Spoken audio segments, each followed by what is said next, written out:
우리에게 주시는 하나님 말씀은 누가복음 22장 39절과 40절 말씀, 2절 말씀입니다. 우리 함께 한 목소리로 합독하겠습니다. 시작. 예수께서 나가사 습관을 따라 감람산에 가시매 제자들도 따라갔더니 그곳에 이르러 그들에게 이르되 유혹에 빠지지 않게 기도하라 하시고. 아멘. 이번 주간 생명의 삶은 시편 말씀을 멈추게 되고 고난주간 특별 말씀들로 채워지게 됩니다.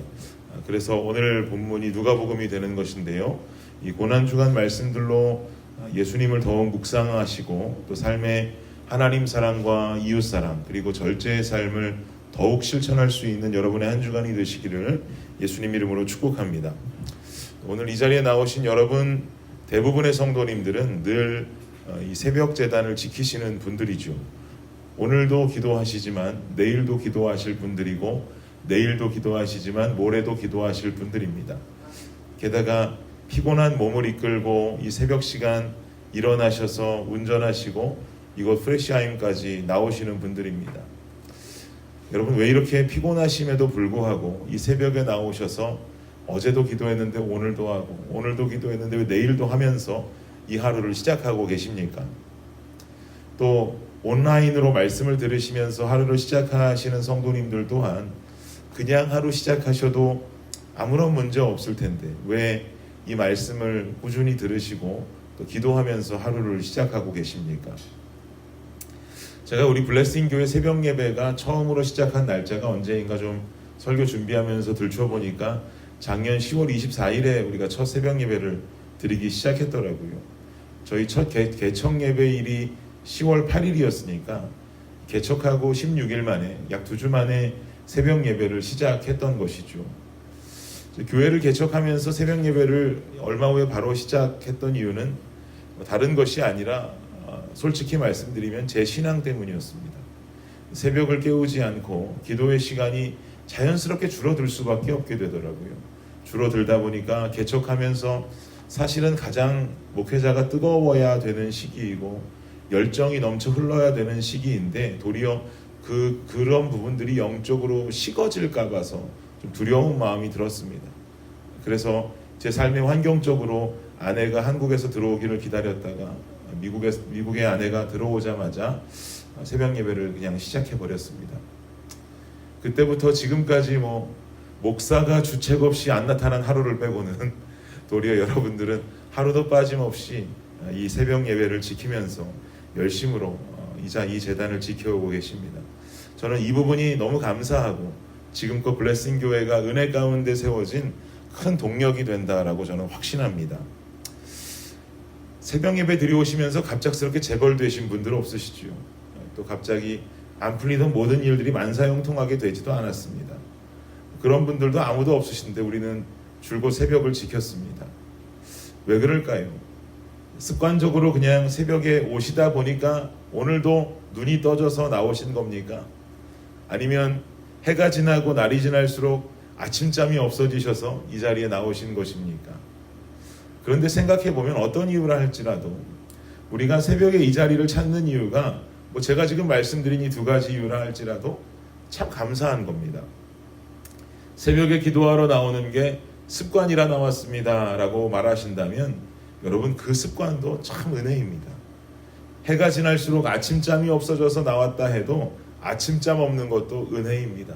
어쨌든 어떠한 이유로든 이 새벽을 깨우고 있기 때문이죠. 오늘 본문을 보니까 예수님 새벽 예배 가시는 장면이 나오는데요, 예수님은 어떤 마음 가지고 새벽 예배 가셨을까? 39절을 한번 보세요.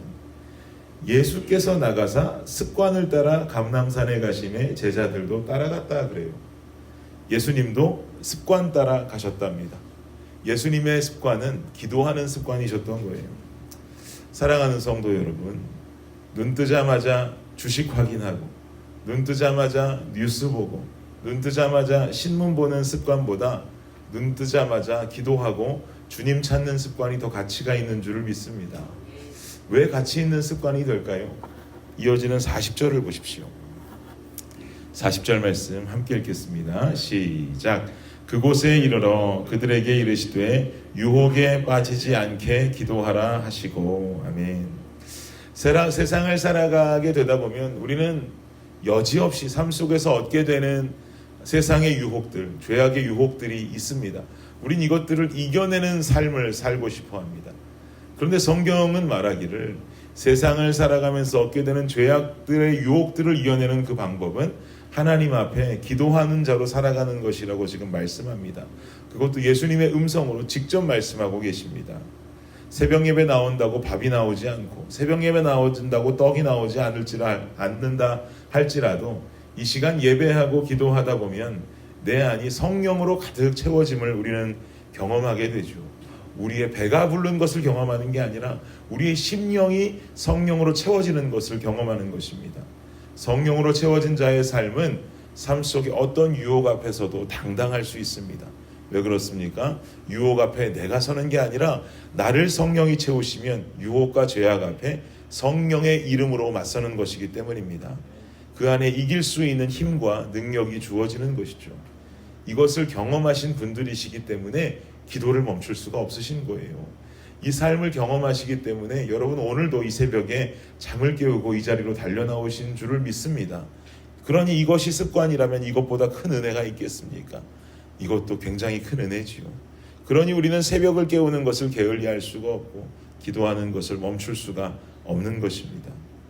예수님은 유혹에 빠지지 않게 기도하라라고 제자들에게 명령하시고는 본인도 기도를 시작하시는데 그 기도의 내용은 이랬습니다. 42절과 43절인데요. 예수님의 겟세마네 기도 내용을 우리 함께 읽겠습니다. 시작.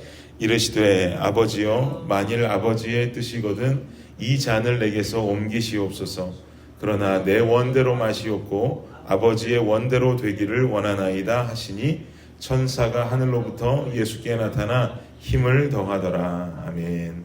아버지여 아버지여 만일 아버지께서 허락하신다면 이 잔을 내게서 옮겨주시겠습니까? 그러나 이 잔이 내가 마시는 것이 아버지의 뜻이라면 나는 기꺼이 그 잔을 마시겠습니다. 주님 뜻대로 하시옵소서. 이 잔이라고 하는 것은 곧 다가올 십자가의 죽음을 상징하지요. 여러분 예수님은 곧 하나님이십니다.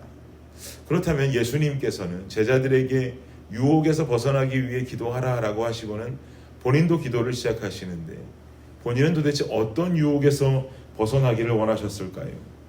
예수님은 하나님이신데 예수님은 십자가 죽음의 순간에도 충분히 벗어나실 수 있는 분이죠. 모든 것 다 취소하시고 하늘로 올라가실 수 있는 분입니다. 그러나 이 모든 것이 예수님께 유혹인 것이에요. 인간의 몸을 입고 십자가에 달려 죽으셔야 하는 예수님은 십자가에서 인간이 느끼는 고통과 수치심을 동일하게 느끼실 것입니다. 이러한 아픔과 수치심이 싫다고 다 취소하고 천군 천사의 호위를 받고 하늘로 올라가실 수 있습니다. 충분히 그러실 수 있어요.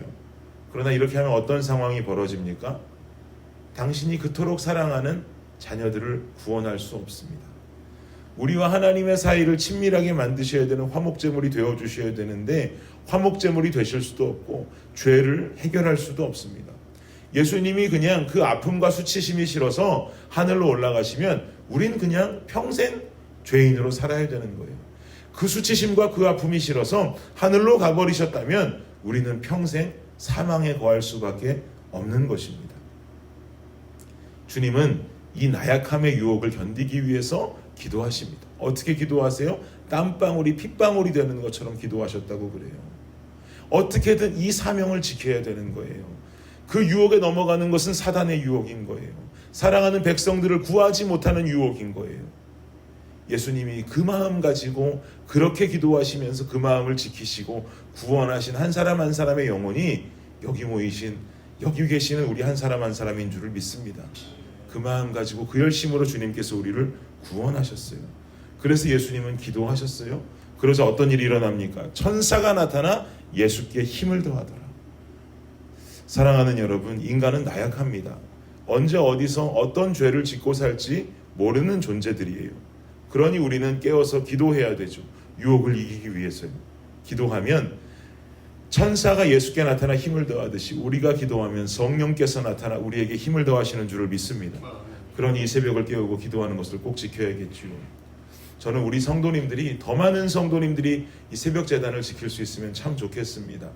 대부분 성도님들이 출근하는 청년들이 대부분이라서 물론 쉽지 않은 것은 알고 있습니다만, 새벽을 깨우고 하루를 시작할 수 있는 상황이 되시는 그 성도님들이라면 함께 기도할 수 있으면 좋겠습니다. 그러면 더욱 깨어있는 성도들, 기도하는 성도들이 많은 공동체가 블레싱 공동체가 될 것이고, 우리 공동체는 더욱더 세상의 유혹에서 벗어난 하나님 사랑하는 공동체가 될 것입니다. 예수님의 새벽 기도하셨던 모습을 닮으십시오. 습관이라 느낄 정도로 꾸준히 지속하며 익숙하게 유혹에서 벗어나기 위해 기도하는 삶을 살아가실 때 우리의 모습은 성령이 함께 하시고 하나님이 기뻐하시는 거룩한 자녀의 모습을 갖추게 됩니다. 거룩한 자녀들이 모인, 더 많은 거룩한 자녀들이 모인 블레싱 공동체가 되기를 예수 그리스도의 이름으로 축복합니다. 기도하겠습니다. 주님 감사합니다. 예수님께서는 습관을 따라 겟세마네로 가셨습니다. 하나님, 눈을 뜨고 우리가 주님을 찾는 것이 습관이 되는 것처럼 아름다운 습관은 없을 것입니다. 예수님의 습관을 담게 하여 주옵소서. 기도하셨던 그 모습, 세상의 유혹을 뿌리치기 위해서 기도하셨던 그 모습, 주님은 전능하신 분이셨기에 그 모든 유혹들을 물리치고 우리를 구원하셨는 줄을 믿습니다. 우리도 이 세상을 살아가며 여러 가지 유혹과 죄악 앞에 늘 무릎 꿇게 되는 삶을 살아갈 때가 많지만, 아버지, 그것에 무릎 꿇는 것이 아니라 우리가 주님 앞에 무릎 꿇음으로 말미암아 세상이 주는 유혹과 죄악을 그 앞에서 승리하는 우리 모두가 되게 하여 주시옵소서. 특별히 고난주간 예수님을 더욱 묵상하고 예수님의 모습을 닮아갈 수 있는 우리 성도님들 한 분 한 분 되게 하여 주시옵소서. 감사합니다. 예수님의 이름으로 기도드립니다. 아멘.